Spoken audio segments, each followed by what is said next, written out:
A man who loves his ladies. Mr. Henry VIII and his 6 lovely wives. This story is familiar to every English school child.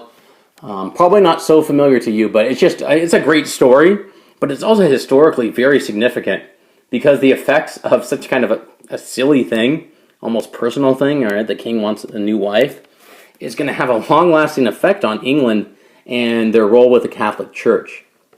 Such a great story that there have been a bunch of movies and TV shows made about this because it's just drama to the max. It's just like a soap opera. So it's very entertaining, but historically it's actually quite significant too. So it's that lovely blend of something that's incredibly just intriguing and interesting with something that's very significant to world events. So we'll be talking about Henry VIII and the English Reformation because he actually is going to go and reform the English church. So everybody in England is going to have an effect to some extent from the actions of just the king and his view of religion spreading to others as well.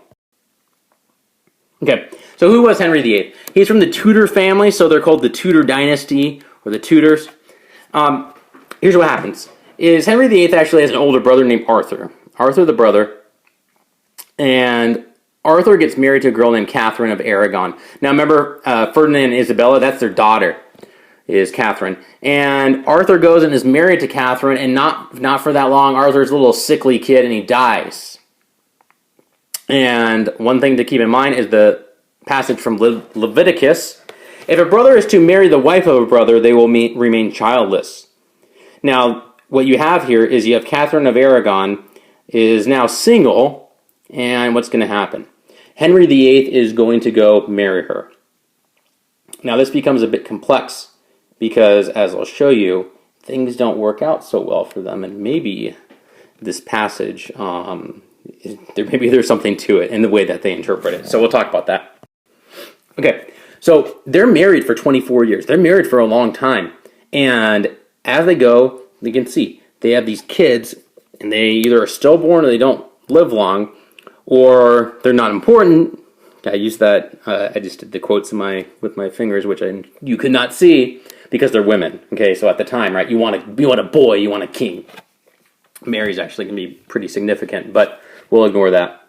Now, here's the idea: is Henry's going to go and say this: because Arthur and Catherine of Aragon consummated their marriage, his marriage to Catherine should not be valid. Whether that actually happened or not is debatable, because Arthur was fairly sick the whole time. But he says, basically, I'm being punished by God, so I need to get a divorce. I need to get away from this woman so I can have a stinking son. And then I can go and continue my lineage, because that's what you need as a king. That's the one thing you need is a good, healthy son.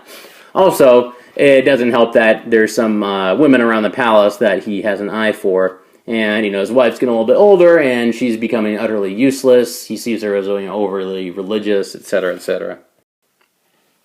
And, whoa, look at her. Anne Boleyn. Okay, according to Henry, she's really attractive. So here's what happened. Anne Boleyn is basically one of the ladies that helps out Catherine of Aragon. Like, there's these maids, basically, that go and hang out with her or take care of her. And she's a lot younger, more attractive. And Henry is going to go seek from the Pope an annulment, basically a divorce, but not really. An annulment's basically like the marriage never took place. And his argument is that Leviticus argument is that he should have never been married to her in the first place. And Catherine of Aragon is not going to take that very kindly. And Henry actually suggests sending her to a nunnery. And as I have there, God never called me to a nunnery. I am the king's true and legitimate wife. So the source of the split from the Catholic Church is going to be this. Henry VIII is going to seek a divorce from the Pope, but he is not going to be granted that divorce. And at that point, he's going to go and form his own church. Lovely date, Anne and Henry going and hunting together in the woods. Just so romantic, I know. Okay, so what is this split? Let's talk about kind of the religious background that happens because of this divorce. It's really a political and a personal thing, not religious, and at least initially. It later does become obviously religious in the context. And what he does is through the act of supremacy, he goes and completely splits the English church from the Catholic Church. And the head of the church is not the Pope, but the monarch, but the king. It's a huge break. Henry also goes and dissolves the monasteries. He sells land off to the nobles, destroys the relics, destroys the kind of the worship of the saints. It's very violent.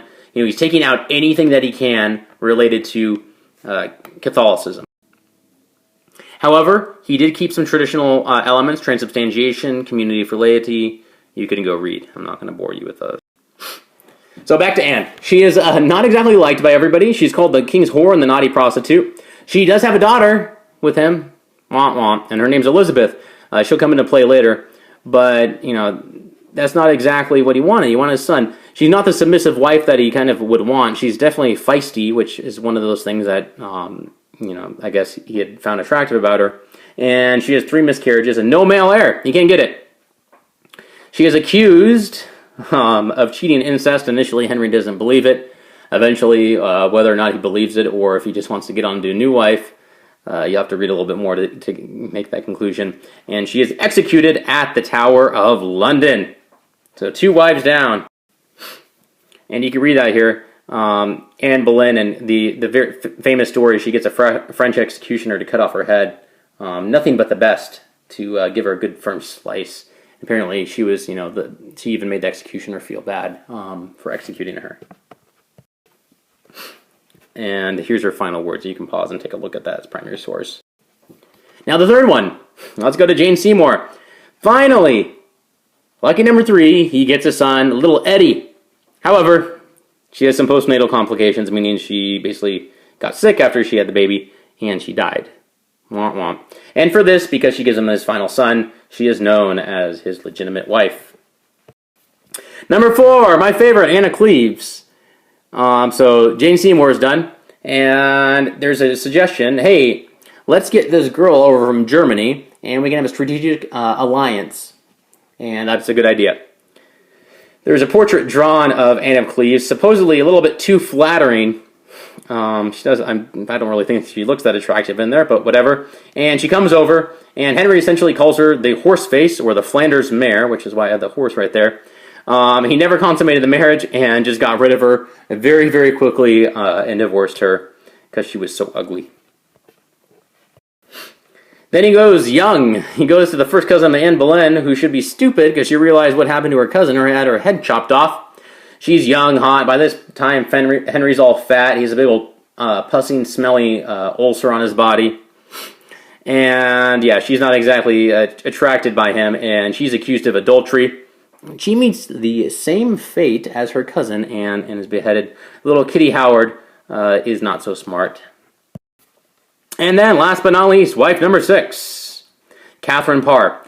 It was more kind of a final business type relationship. She had good relationship with his kids, and she actually won in the sense that she is the only wife of Henry VIII. That she's going to outlive him at the end. And the fun way to remember the wives. Every British child knows, divorced, beheaded, died. Divorced, beheaded, survived. So it's an easy way to remember what happened.